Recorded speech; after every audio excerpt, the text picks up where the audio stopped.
प्रणम्य शिरसाणेमिं गुणरेण विभूषणं महावीरं सम्मत्तरेण निलयं पैणिसमुकीर्तनं वोच्छं नमिदूर्णनेमि चन्दम् असहाय परक्रमं महावीरं बन्धुदे सत्यजुत्तम् ओघादेशं तवं वोच्छं नमो अरिहन्ताणं नमो सिद्धाणं नमो आयर्याणं नमो वच्छायाणं नमो लोये सर्वसाहुणं।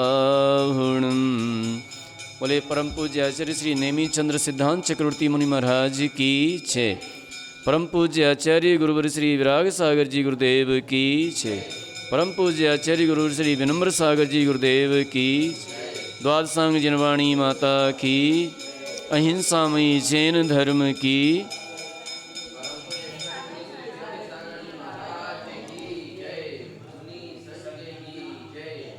आज पुराना विषय थोड़ा सा रिवीजन करते हैं, ठीक है। जो विषय आपके समझ में नहीं आया है वो आज अपन रिवीजन करेंगे। आज अष्टमी है तो अष्टमी के हिसाब से आज ग्रंथ से नहीं पढ़ते आज हम लोग, तो पुराना विषय रिवीजन कर लेते हैं जो समझ में नहीं आया है उसको। आज साकेत भैया भी नहीं आए अभी,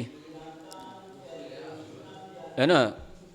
तो पुराने कोई विषय में जो समझ में नहीं आया अपना वो विषय आज अपन पूछेंगे, रिवीजन करेंगे, ठीक है। हाँ, कौन सा विषय कोई समझ में नहीं आया?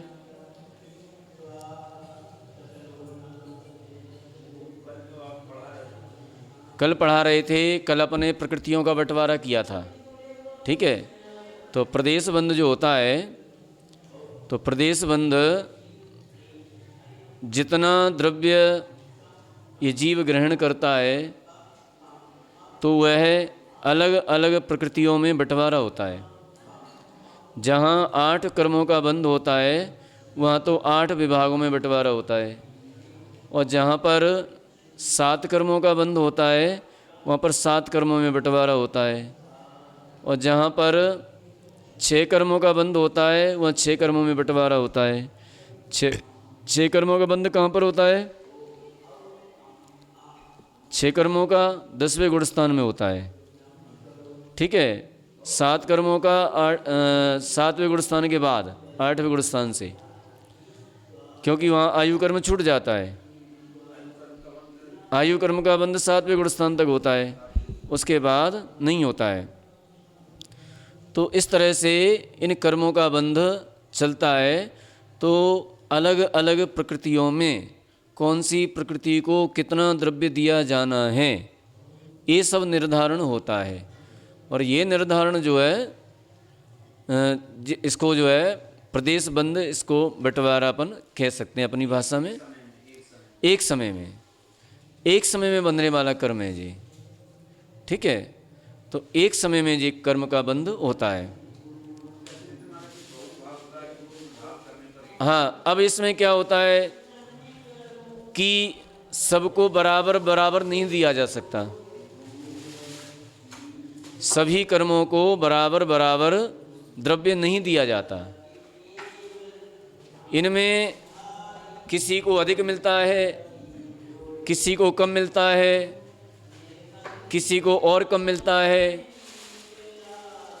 अब जैसे वेदनी कर्म है, तो वेदनी कर्म प्रत्येक समय में इसकी एक तो उदीर्ण ज़्यादा होती है, निर्जरा ज़्यादा होती है, और निर्जरा के साथ साथ में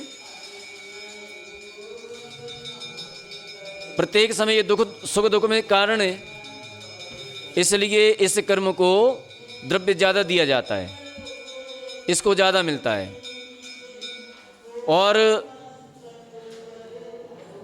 मोहनी कर्म है, तो मोहनी कर्म को इसलिए ज़्यादा दिया जा रहा है कि उसकी स्थिति लंबी है।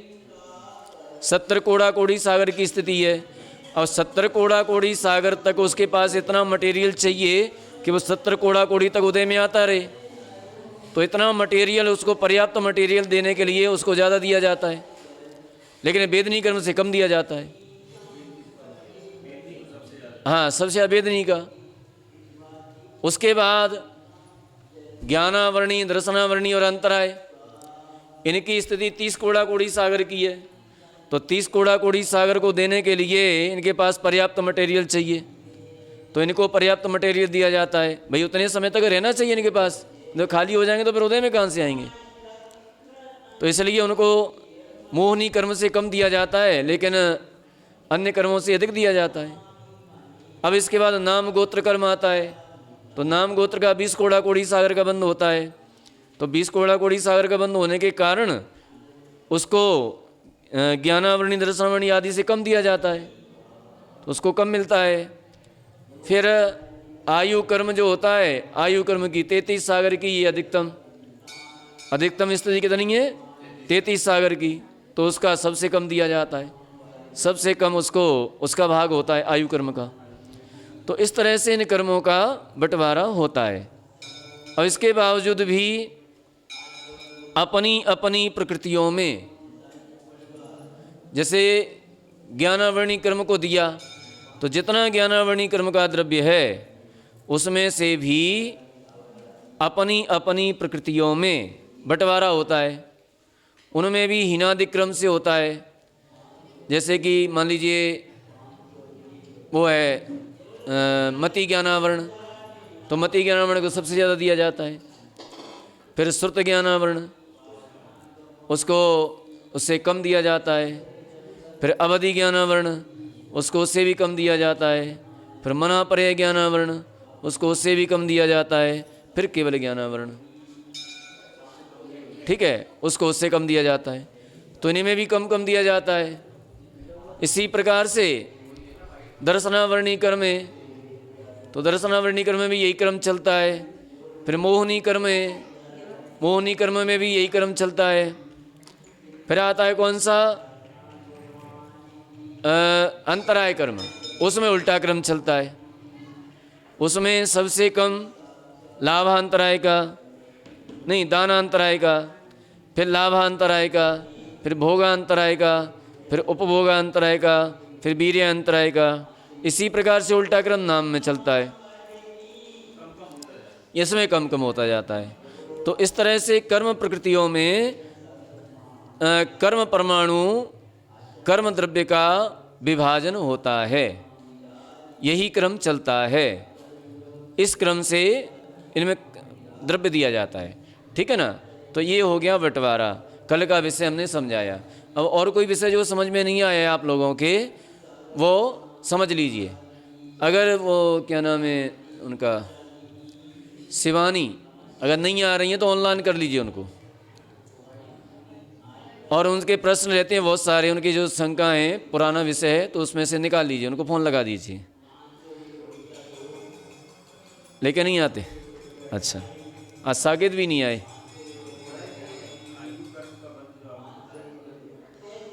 हैं? हाँ, आयु कर्म का बंध अंतर मुहूर्त तक लगातार चलता रहता है, ठीक है। और ये अंतर मुहूर्त ही होता है, उसके बाद नहीं होता। एक अंतर मुहूर्त ही होता है। जब जब अपकर्ष काल पड़ते हैं, उन अपकर्ष कालों में ये जो है होता है, ठीक है। और कोई जिज्ञासा और कोई प्रश्न जो विषय समझ में नहीं आया हो, कल का, परसों का, नरसों का, उससे पहले का, कर्मकांड में जो भी विषय समझ में नहीं आ रहा है उसे आप पूछ लीजिए आज। हाँ, इसलिए हम जो है अष्टमी होने के कारण आज गाथा नहीं पढ़ रहे हैं।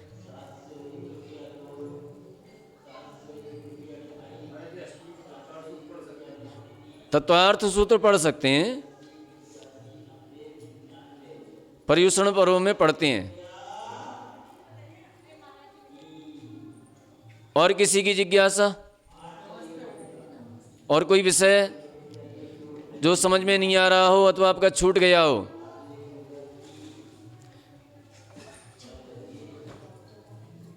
कर्मों के जो है, बस वहीं से कर दीजिए। कर्मों के जो है, जो 9 कर्म होते हैं, 9 कर्म, वो सभी को आ चुके होंगे लगभग, है ना, समझ में आ गए होंगे। और जो समझ में नहीं आई हो वो भी पूछ सकते हैं।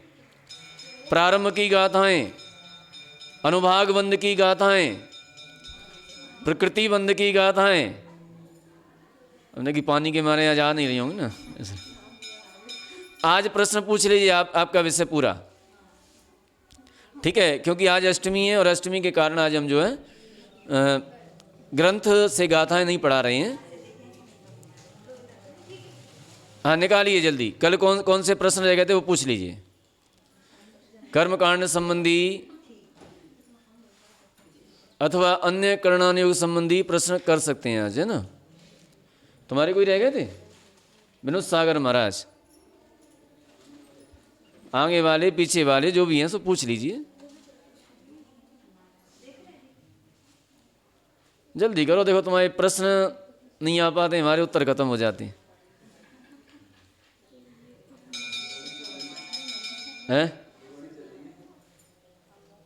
हाँ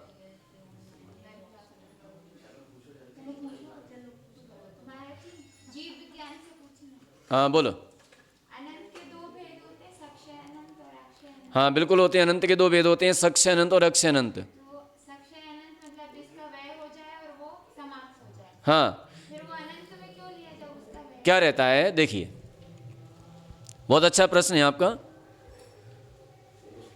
अनंत दो प्रकार का होता है, सक्ष अनंत और अक्षय अनंत। तो सक्ष अनंत क्रम क्रम से घटते घटते जो समाप्त हो जाए एक दिन, वह सक्ष अनंत कहलाता है। और अक्षय अनंत वह होता है जो कभी भी समाप्त न हो, व्यय होता रहे, आय न होने पर भी व्यय होता रहे और व्यय होते होते भी समाप्त न हो, वह अक्षय अनंत कहलाता है।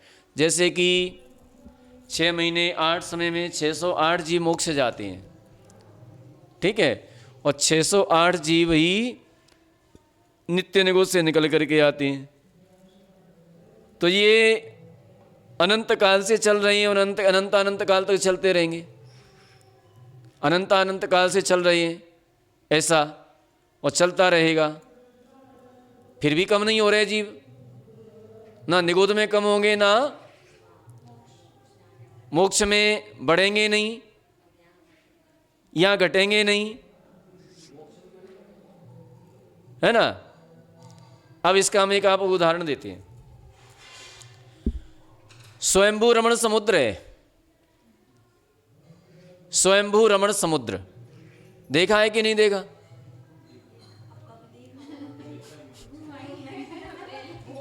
जब देखा होगा तब देखा होगा, घूम तो आए हैं, क्योंकि संसार में ऐसा कोई स्थान नहीं है जहां ऐसे जीव ने जन्म नहीं लिया हो।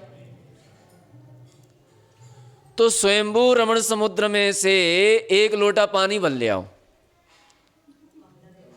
ठीक है, और लवण समुद्र में एक लोटा पानी डाल दो ला करके, कितना कम हुआ स्वयंभू रमण समुद्र में पानी?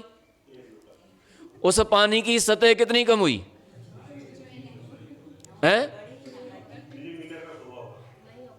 और यहां पर कितनी बढ़ गई?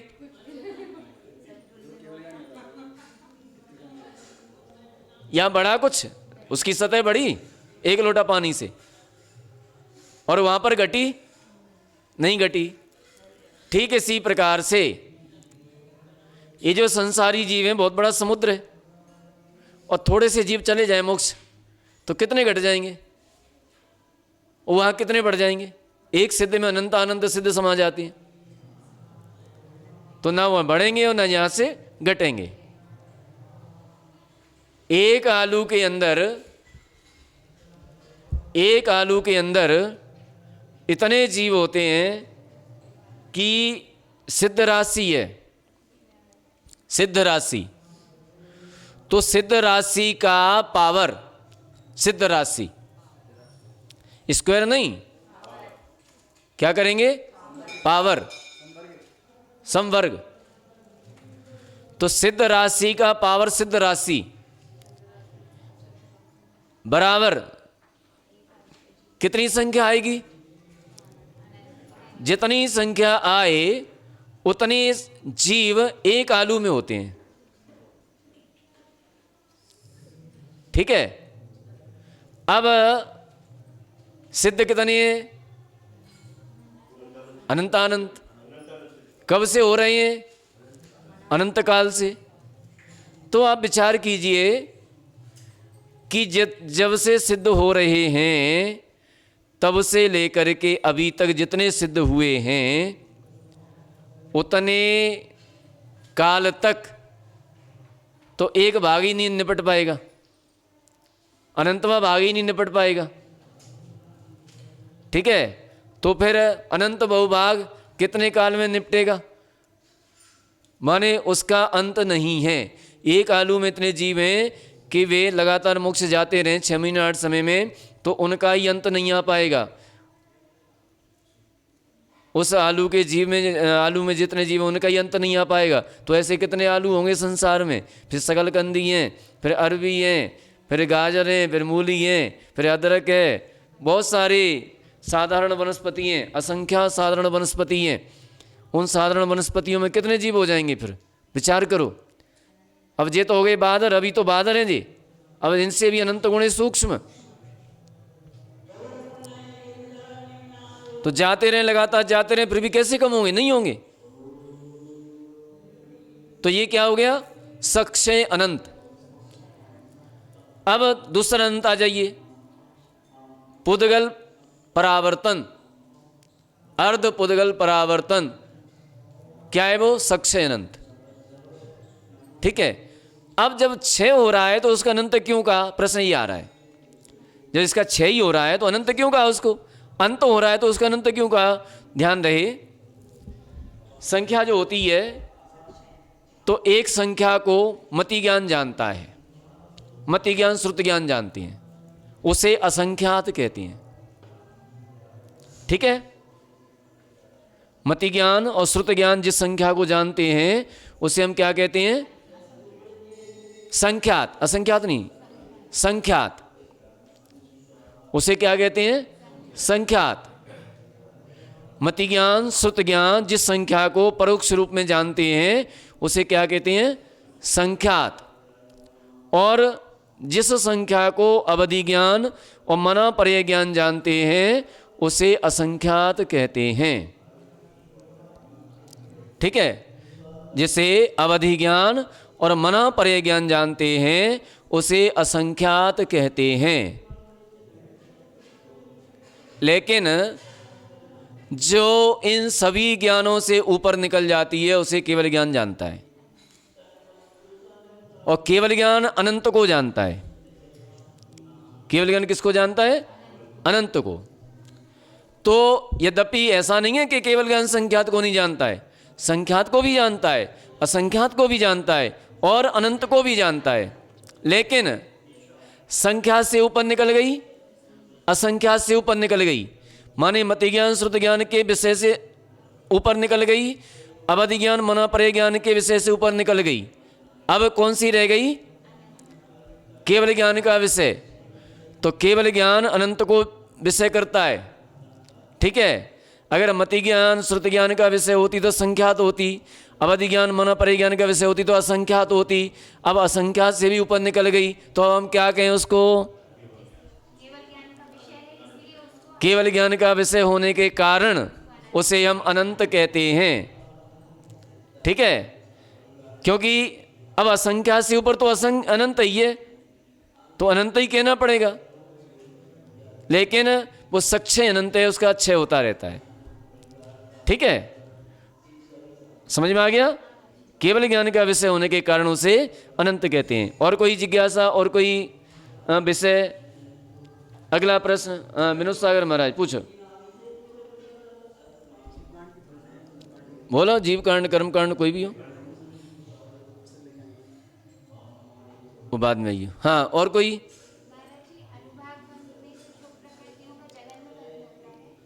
हाँ,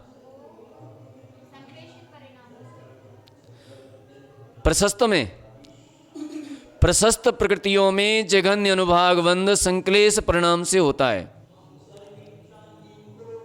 और प्रशस्त प्रकृतियों में उत्कृष्ट अनुभाग विशुद्ध परिणामों से होता है। अप्रशस्त प्रकृतियों में उत्कृष्ट अनुभाग संक्लेश परिणाम से होता है, और अप्रशस्त प्रकृतियों में जघन्य अनुभाग बंध विशुद्ध परिणाम से होता है। आ गया समझ में?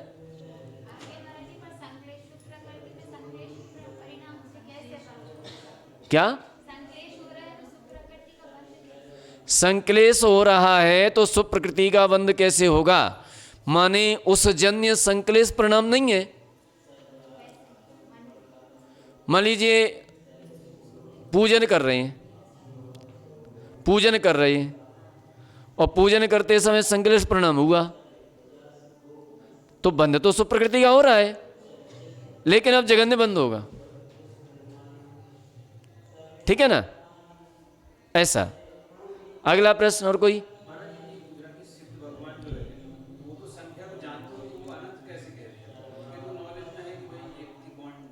सिद्ध भगवान संख्या को जानते हैं, लेकिन वो भी अनंत को अनंत रूप ही जानते हैं, अंत रूप में नहीं जानते। ठीक है? तो बोले अंत रूप में नहीं जान, अंत रूप में नहीं जानते तो फिर केवल ज्ञान अनंत कैसे है? तो केवल ज्ञान भी अंत रूप नहीं है और संख्या भी अंत रूप नहीं है, उसको अनंत रूप में ही जानते हैं। केवल ज्ञान भी अनंत है, किसी की भी सीमा नहीं है वहाँ। वो भी अनंत है, वो भी अनंत है, उसको अनंत रूप में ही जानते हैं। केवल ज्ञान अनंत रूप में ही जानता है। अब उनसे कहा जाए कि अनंतवे सिद्ध का नाम बताइए, वो बता देंगे। हाँ, बोले उनसे भी अनंतवे सिद्ध का नाम बताइए, उनका भी बता देंगे। हाँ, काउंटिंग में नहीं आता, सब अनंत है, केवल ज्ञान भी अनंत है। ठीक है? तो इसमें किसी का कोई अंत नहीं है। ऐसा नहीं कह सकते कि केवल ज्ञान अनंत नहीं, केवल ज्ञान भी अनंत है, सिद्ध भगवान भी अनंत है, किसी का भी अंत नहीं है। जानते सब हैं, सबको जानते हैं। ठीक है? अंत नहीं होता उनका। अगला प्रश्न, अगली जिज्ञासा कोई? हाँ, क्या?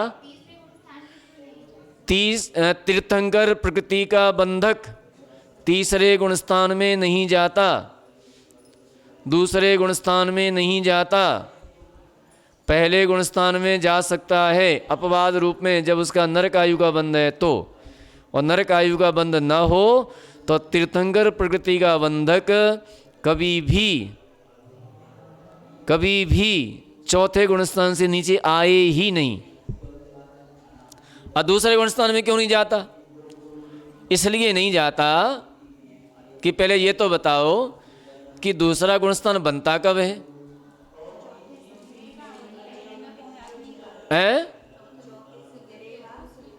प्रथमोपसम संयुक्त से गिरता है, उसके बाद मिथ्यात्व में आएगा, और मिथ्यात्व में आने के बाद पल्ले का असंख्यात्व भाग काल तक मिथ्यात्व में रह लेगा। उसके बाद पुनः सम्यक दर्शन, प्रथमोपसम सम्यक दर्शन होगा, फिर वहाँ से गिरेगा, तब साधन बनेगा। ठीक है? तो जिसने तीर्थंकर प्रकृति का बंध कर लिया है वह जीव केवल नरक जाने के सम्मुख उस अवस्था को छोड़ करके मिथ्यात्व में आता ही नहीं है। तो दोबारा उपसम कैसे करेगा? और वो भी अंतर्मूर्त के लिए आता है, अंतर्मूर्त के बाद फिर सम्यक दृष्टि हो जाता है। तो कैसे करेगा साधन? फिर तो साधन में जाएगा ही नहीं, अब साधन बनेगा ही नहीं उसका। तो एक तो ये लॉजिक हो गया अपना। और तीसरे में क्यों नहीं आता है? तीसरे में इसलिए नहीं आता कि तीर्थंकर प्रकृति का बंध होने के बाद सम्यक मिथ्यात्व प्रकृति का उदय नहीं होता। मिथ्यात्व प्रकृति का उदय तो हो सकता है, लेकिन सम्यक मिथ्यात्व प्रकृति का उदय नहीं होता। क्यों नहीं होता? स्वभाव से ही नहीं होता, और स्वभाव तर्क का विषय नहीं होता। ठीक है? इसलिए ना तो वह दूसरे गुणस्थान में आता है और ना वह तीसरे गुणस्थान में आता है। पहले गुणस्थान में पास स्वरूप आ जाता है, क्योंकि नरक जाना होता है तो, और नरक नहीं जाना हो तो कभी आए ही नहीं वो तीसरे, पहले में कभी आए ही नहीं, अगर नरक नहीं जाना हो तो। ठीक है? अगला प्रश्न,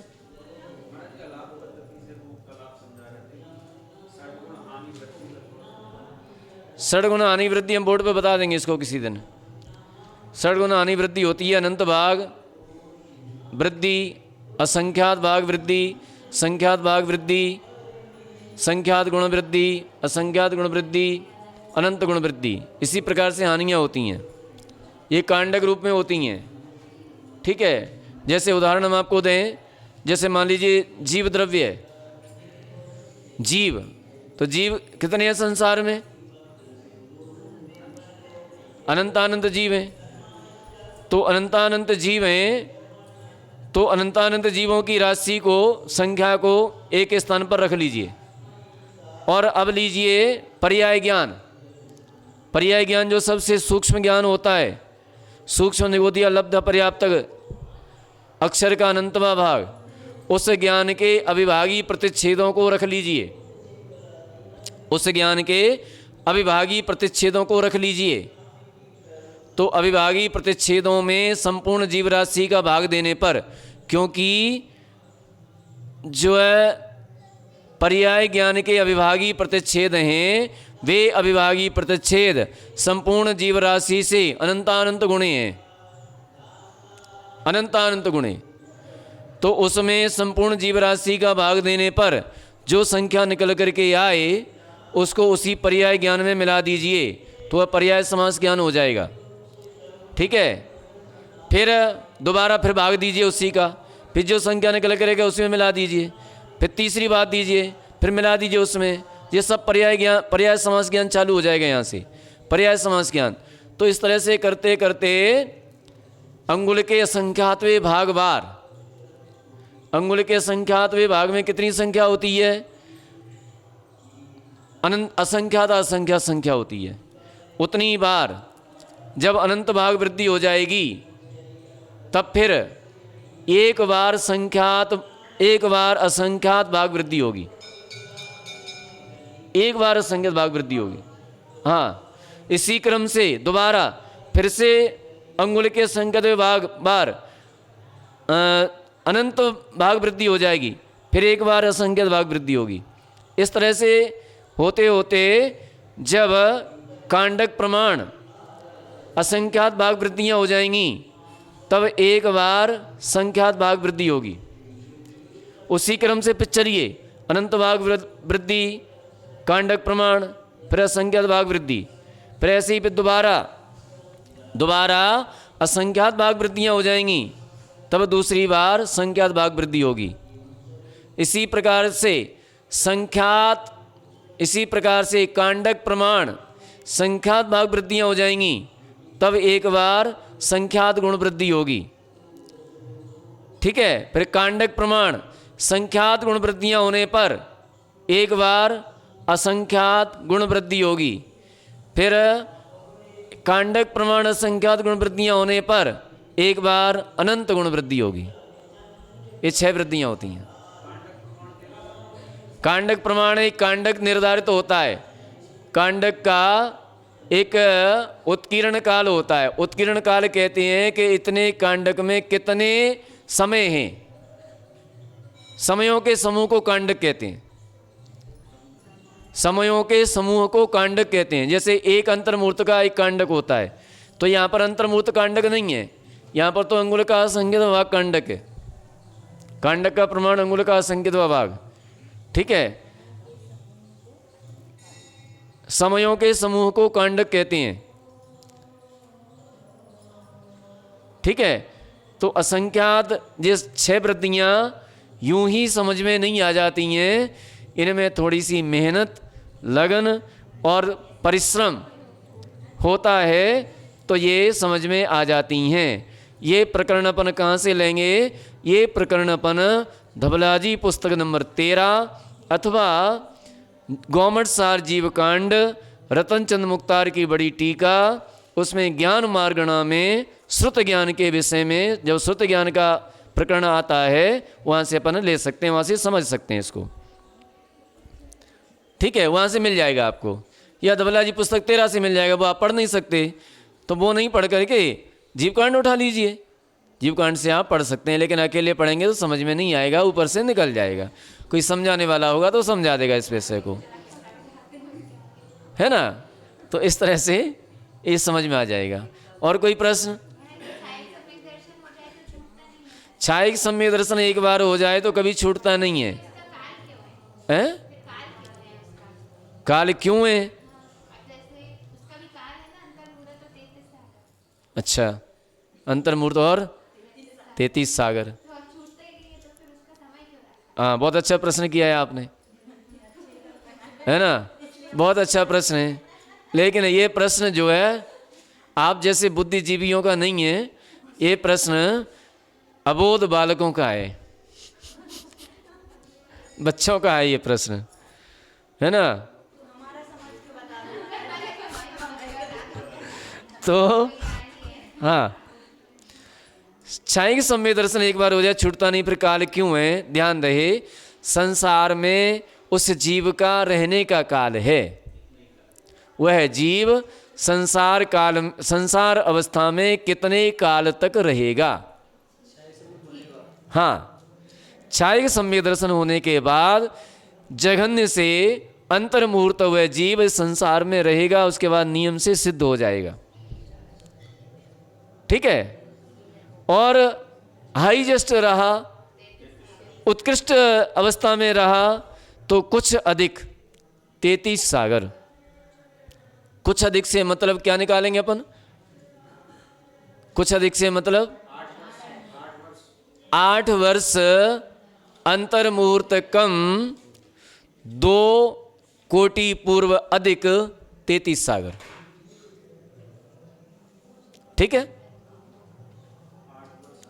8 वर्ष अंतर्मुहूर्त कम 2 कोटि पूर्व अधिक 33 सागर।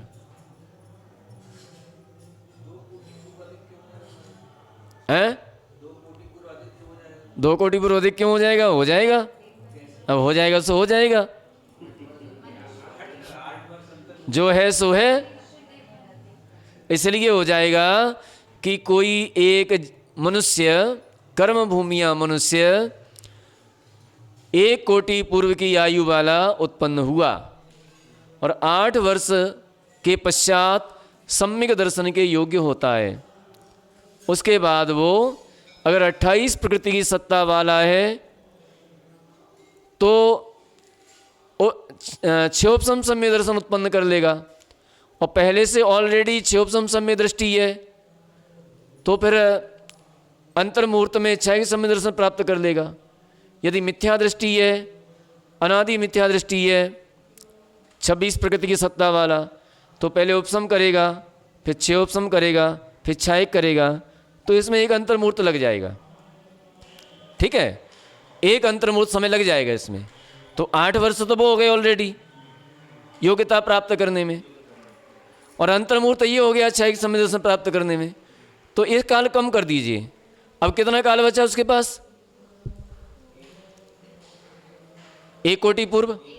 8 वर्ष अंतर्मुहूर्त कम 1 कोटि पूर्व बचा है कि नहीं? अब वो संयम लेकर के सर्वास सिद्धि में चला गया। तो सर्वास सिद्धि में कितनी आयु है?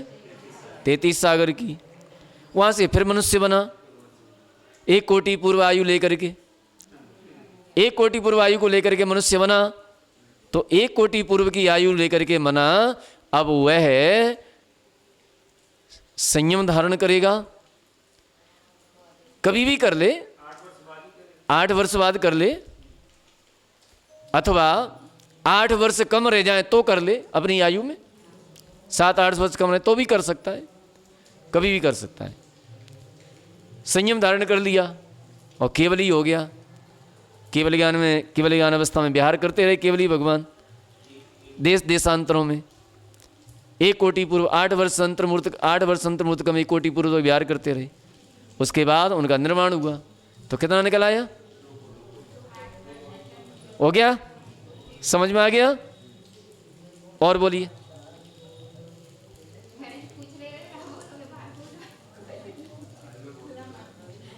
और बोलो। अनादि मिथ्या दृष्टि, यहाँ इनका प्रश्न है, अनादि मिथ्या दृष्टि। ये भी बालकों का प्रश्न है।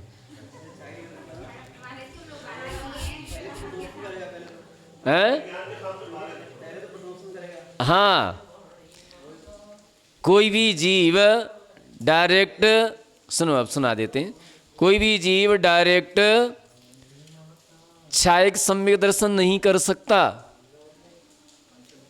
ठीक है, अच्छा पंचम काल हो चाहे चौथा काल हो चाहे कुछ भी हो, डायरेक्ट छायक सम्यक दर्शन नहीं कर सकता, पहले प्रथमोपसम करेगा। ठीक है, और प्रथमोपसम के बाद छयोपसम करेगा, और छयोपसम के बाद छायक करेगा। ठीक है, यदि पूर्व अवस्था में उसने प्रथमोपसम कर लिया है और अभी उसका वेदक काल चल रहा है, तो अब प्रथमोपसम करने की जरूरत नहीं है, अब वो सीधा छयोपसम कर लेगा और छायक कर लेगा। ठीक है, क्यों नहीं कर सकता? क्यों नहीं कर सकता? कारण क्या है? इसलिए नहीं कर सकता, एक हमने इसमें उदाहरण दिया था कि एक बहुत बड़ा पत्थर है, बहुत बड़ा पत्थर है, और उस पत्थर को कोई व्यक्ति उठा करके फेंकना चाहता है। अब वो उठा करके फेंक नहीं पा रहा है। ठीक है, उसे फेंक नहीं पा रहा है, तो क्या करेंगे फिर? अब क्या करेगा? उसको तोड़ेगा। उठा करके तो फेंकना ही है, अब उठा पा रहा नहीं है तो बोले क्रेन मंगा लेगा। अब क्रेन है नहीं है, हाथ से उठा के फेंकना है, तो अब क्या करेगा? अब उसके टुकड़े करेगा, और टुकड़े करके एक एक करके उठा करके उसको फेंक देगा। इसी प्रकार से मिथ्यात्व एक इतना भारी पत्थर है जिसे आत्मा एक साथ उठा करके फेंकने में असमर्थ है। हथौड़े से। अब हथौड़े का नाम बता देते हैं अभी, क्यों घबरा रहे हो? हथौड़े से तोड़ेगा। अब कौन सा हथौड़ा है?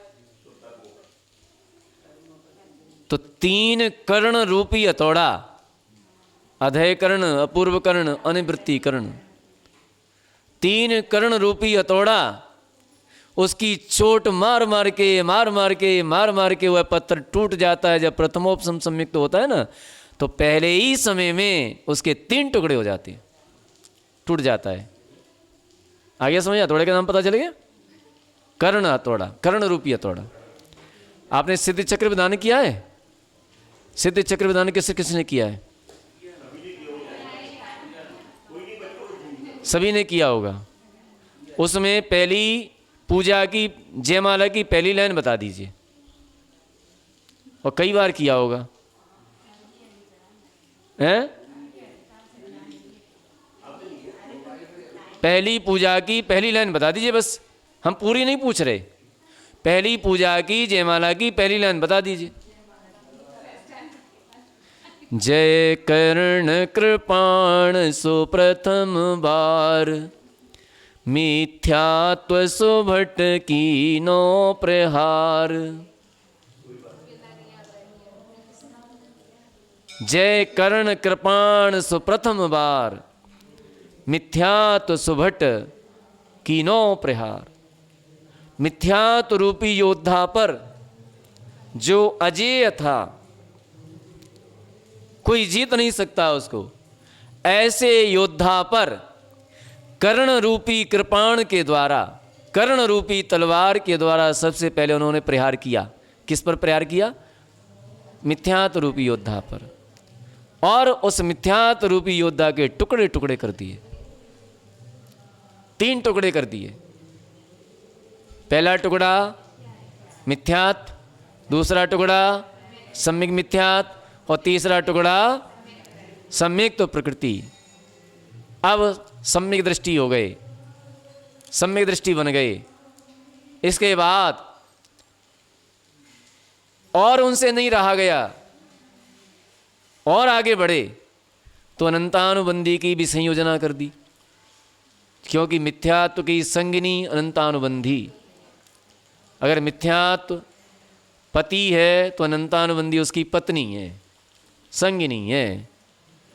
उसकी हाँ में हाँ मिलाती जाएगी, और हाँ में हाँ मिलाती जाएगी तो संसार को दीर्घ करती जाएगी, अनंत करती जाएगी। ये अनंतानुबंधी का काम है।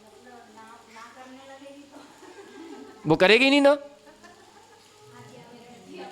आज्ञाकारिणी है। वहां तलाक नहीं, 3 तलाक नहीं होता वहां पर। हाँ हो जाता है, हो जाता है, 3 तलाक भी हो जाता है, करना चाहे तो करो। जब फिर से 3 कर्ण करता है तो अनंतानुबंधी को भी खत्म कर देता है। 3 तलाक हो गया, खत्म, ठीक है, निपटा दिया, अनंतानुबंधी को निपटा दिया। अब अकेला रह गया। अब अकेला कुछ नहीं कर सकता, ज़्यादा दिन तक नहीं टिक सकता। अब पुनः 3 कर्ण किए तो सबसे पहले मिथ्यात्व को निपटा दिया, उसके बाद सम्यक मिथ्यात्व को निपटा दिया, इसके बाद सम्यक तो प्रकृति को भी निपटा दिया। अब हो गए छायिक सम्यक दृष्टि, और अब छायिक सम्यक दृष्टि होकर के अब इनको संसार में ज़्यादा भ्रमण कोई नहीं करा सकता। अब इनका संसार सीमित है, बहुत जल्दी चले जाएंगे। नरक चले गए तो भी कोई फर्क नहीं पड़ता है, एक सागर में से कुछ कम समय में वापस आ जाएंगे, वहाँ तो एक सागर ही रहना है ज़्यादा से ज़्यादा। देवगति में चले गए तो अधिकतम 33 सागर रहना है, मनुष्य गति में चले गए तो अधिकतम 2 सागर रहना है। 2 सागर के बाद, क्योंकि मनुष्य गति से फिर वो देव बनते हैं पहले स्वर्ग में, 100 धर्म ईशान स्वर्ग में, तो वहाँ की आयु 2 सागर की है। तो 3 पल्ले वो और 2 सागर वो, तो 2 सागर 3 पल्ले, इतनी आयु ले लेंगे, इससे ज़्यादा संसार में नहीं रहती।